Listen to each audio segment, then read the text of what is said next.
Good morning, Project Bumble Jeepers. It's Friday morning, a little after 9:30, June 25th. We're here in the shop. It's quiet. All's quiet in the shop front.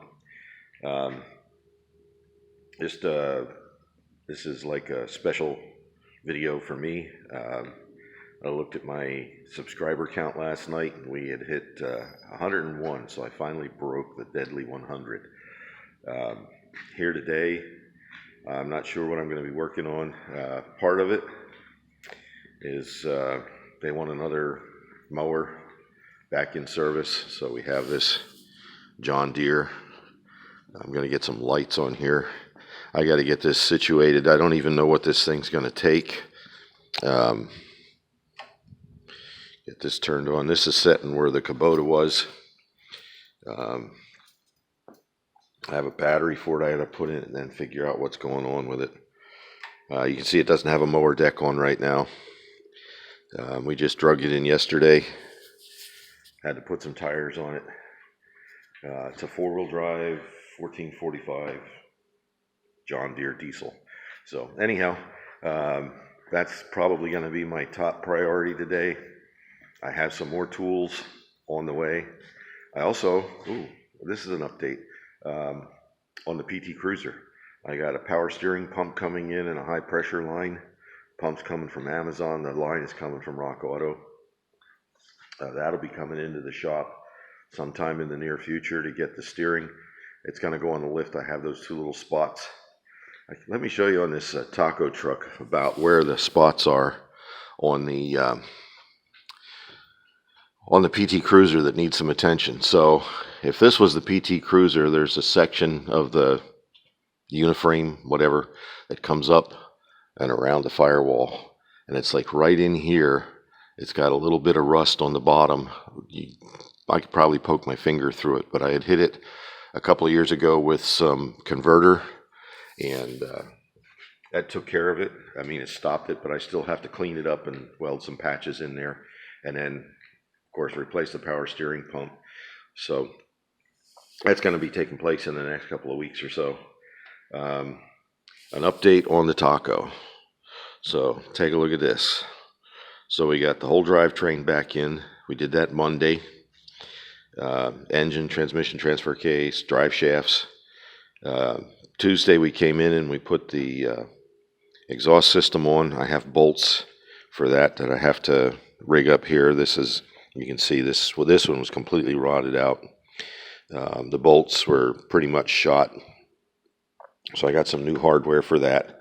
Of course, I got to knock this off. That shouldn't be too hard. And then the body is just about ready to drop down on this. And then the other thing we did on Tuesday, and I haven't really gotten too much done on it since Tuesday, was we got the fuel tank in, evaporative recovery system, and then the brake lines here. Should have put those in before we did the fuel tank because they got to run inside. Let's see if I can get you a view here.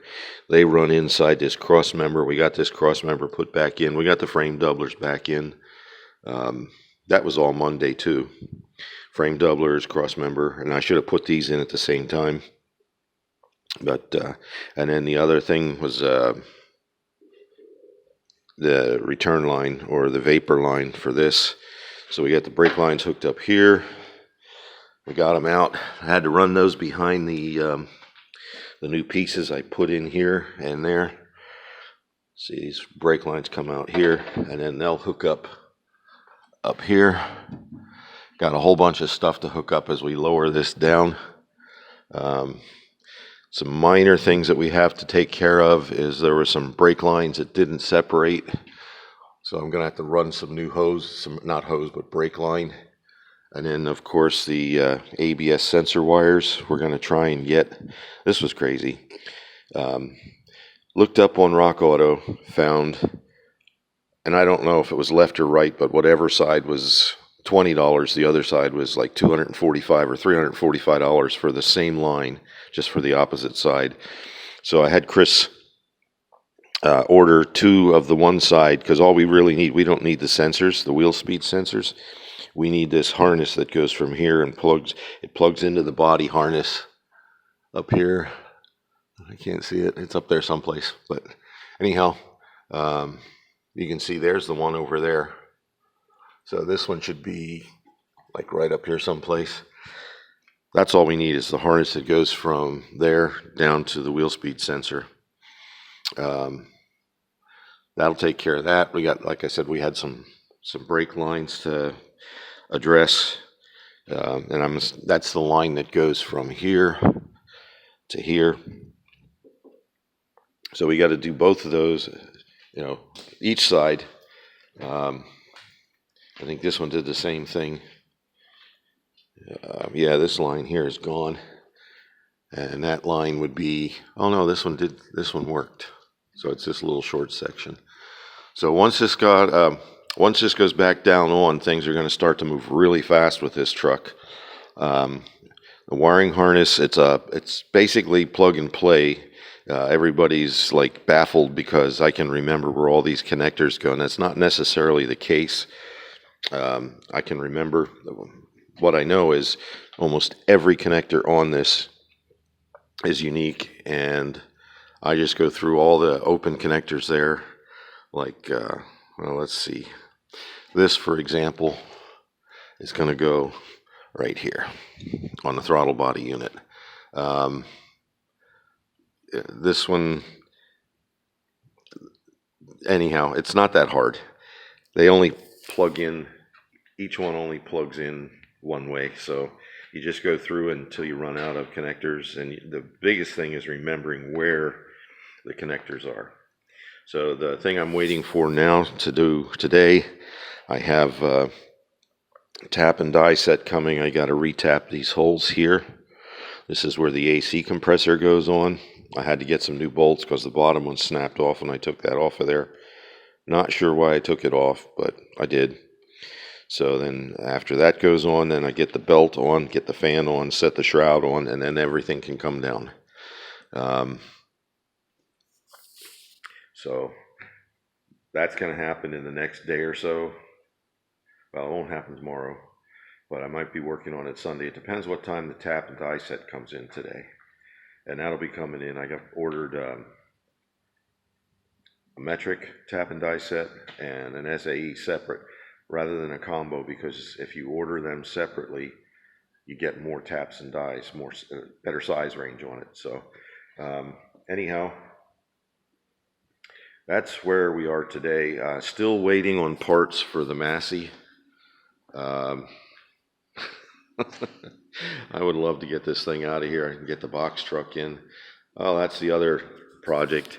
I'm going to take you back and show you that real quick.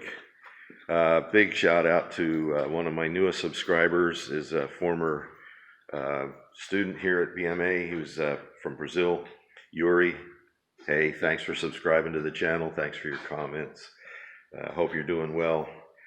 Drop me a message. My BMA email account is still active, so if you want to send me an email there, let me know where you're at. Are you still in the States? Did you go back to Brazil? What's up? How you doing? You going to college? Say hello to the rest of the Brazilian gang for me. Miss you guys.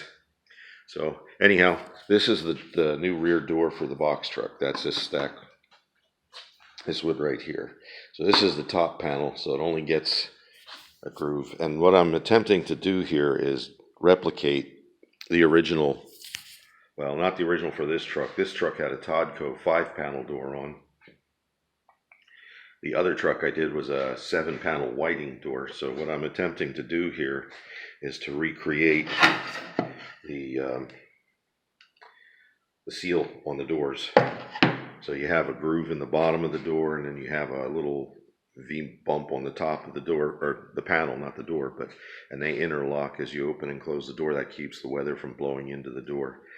You get a lot of turbulence on the back of these, like a box truck or a semi-trailer or whatever, and believe it or not, it'll force a lot of moisture between the panels if you don't have some sort of seal in there. So they chose this design. Whiting chose this design. I'm not sure what's on the Todco, but that truck has to have rotors, pads, and calipers and brake hoses on the front to get that back in service safely And of course, the door, Pennsylvania requires that the rear door on these box trucks be operational for state inspection for whatever reason. Makes sense to me because if the door is open, there is an access panel that goes from the cab into the box. And if you don't have a door that closes, your exhaust gases can come in through the back and affect the driver and passenger. So it makes sense if you think about it. And so anyhow, that's the door project. I'm waiting on hardware kit for this, which is the hinges, the rollers, the cables, all new latch for the bottom panel. The bottom panel on this truck is non-existent. I said something to Whiting about it when I talked to him on the phone a while back, and they said, well, we don't build them to last forever. It's like, sure, so you can, sell new doors.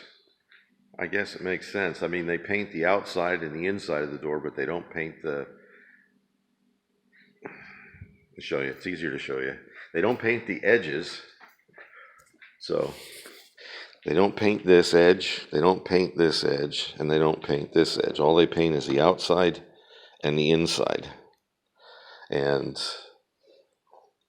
which does, I'm not sure how much good that does, because your water can go in this way, can go in this way, can go in this way. So plus your holes for your hardware, bolt holes for the hardware, none of those are painted.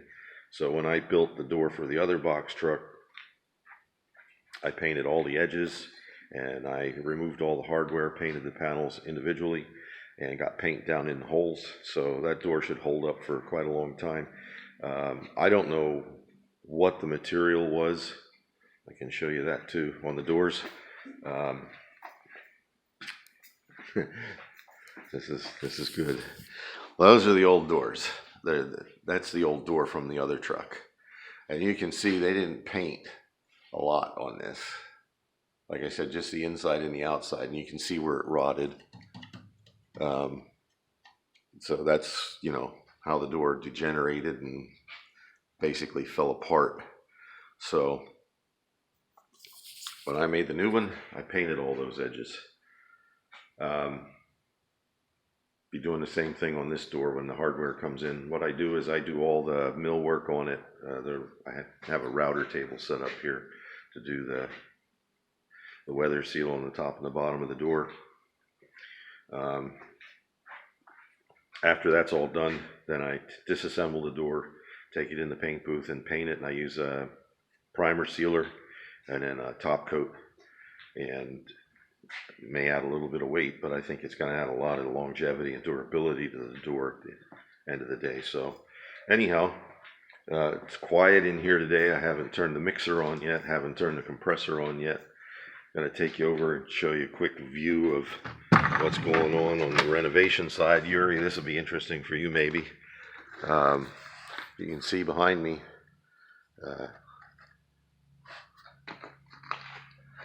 back there, Yuri, that's where the health food store was. It's down in industry now. So they tore all the interior walls down except for this wall here. This is a load bearing wall. They're behind me.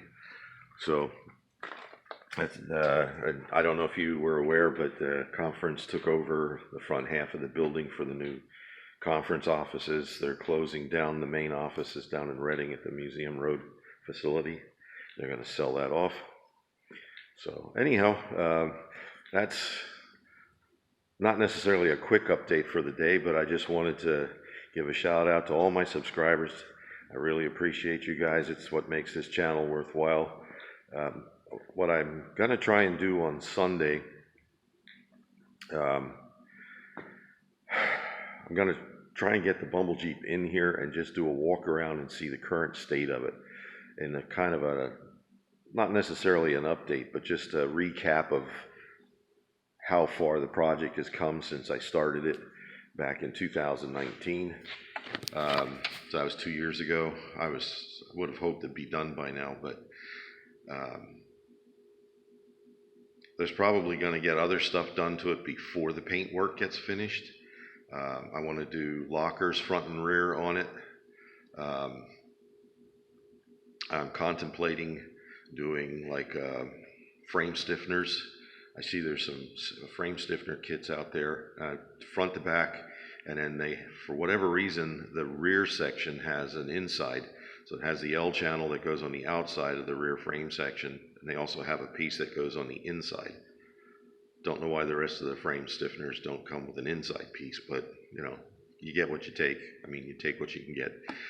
So frame stiffeners, really thinking hard about a winch. The one that appeals to me most is the Harbor Freight Badlands 12,000 pound with the synthetic rope on it. One of the other things I really want to get for just taking with me wherever, because I've had occasion to pull people out. I got this 30-foot strap from Rhino USA. It's a veteran-owned USA manufactured strap. It's a really good quality, but the problem with these new straps, they don't have any elasticity to them. So when you hit the end of that, when you're trying to pull somebody out, it's brutal. It's hard on your vehicle, it's hard on their vehicle. So I'm wanting to get a kinetic rope, probably a 25 or 30-foot kinetic rope, just to keep with me to pull people out, because it's so much less stress on mine and on theirs. Shout out to Matt's Off-Road Recovery. I'm hoping to get yours. I'm blanking on the company that makes it for you, but Yankum. There you go. Yankum ropes. Yankum recovery ropes, and they did one in yellow for Matt's Off-Road Recovery to copy the color on his 99 or 2000 Cherokee they call the Banana. And then there's some other odds and ends. If I do the frame stiffeners, I'm thinking about doing rock sliders, which in my case, I'm not going to eliminate the rocker panels. These will be under the rocker panels. They won't be any lower than the bottom of the uniframe, so I'm not going to lose any ground clearance, but I really don't feel comfortable just chopping out. Like I said, I don't want to chop this body up because it's in such good shape. So that's some of the plans for the Bumble Jeep, aside from finishing the paint work. The hood's going to get blacked out. The center section of the hood is going to get blacked out with like a satin black finish, or not flat, but maybe satin, just to help reduce glare. And then, like I said, the color is going to change. It's going to stay the yellow, but it's going to get a clear coat of purple and silver. So I'm anxious to see how that's going to turn out. So anyhow, that's it for today's update. Hope you guys have a blessed weekend. Be kind to one another. Stay well, and God bless.